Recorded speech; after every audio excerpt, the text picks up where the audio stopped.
गोष्टीचं शीर्षक आहे प्रेम आणि टॅक्सी ड्रायव्हर. एकदा मी न्यूयॉर्कमध्ये माझ्या मित्रासोबत टॅक्सीने प्रवास करत होतो. आम्ही ठिकाणी पोचलो. उतरताच माझ्या मित्राने ड्रायव्हरला म्हटलं, राईडसाठी धन्यवाद, तुम्ही खूप छान ड्रायव्हिंग केलं. टॅक्सी ड्रायव्हर थोडा आश्चर्यचकित झाला. तो म्हणाला, तुम्ही माझ्याशी बोलताय का? माझा मित्र हसला आणि म्हणाला, हो, मी फक्त औपचारिकपणे बोलत नाही आहे, खरंच सांगतोय, तुम्ही एवढ्या ट्रॅफिकमध्ये खूप छान गाडी चालवली. ड्रायव्हरने धन्यवाद म्हटलं आणि तो निघून गेला. मी मित्राला विचारलं, हे सगळं काय होतं?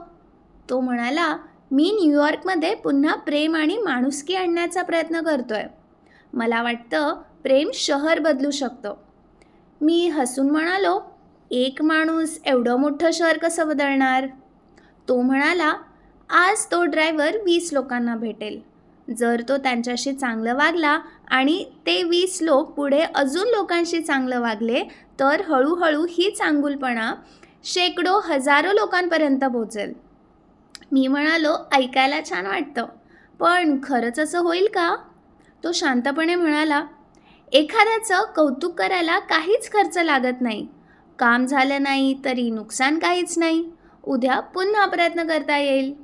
थोड्या वेळाने आम्ही काही कामगारांना बांधकामाच्या ठिकाणी जेवताना पाहिलं.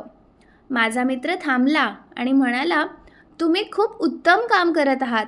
हे काम नक्कीच कठीण आणि धोकादायक असेल. कामगार त्याच्याकडे आश्चर्याने पाहू लागले.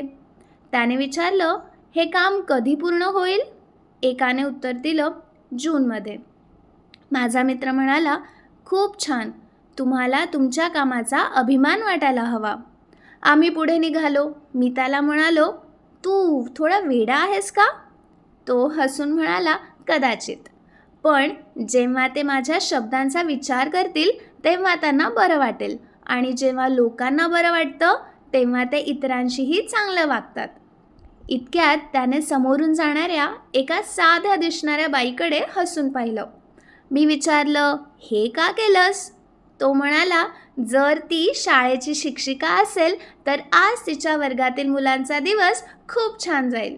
आणि अशा प्रकारे एक छोटीशी चांगली कृती संपूर्ण जगात प्रेम पसरू शकते.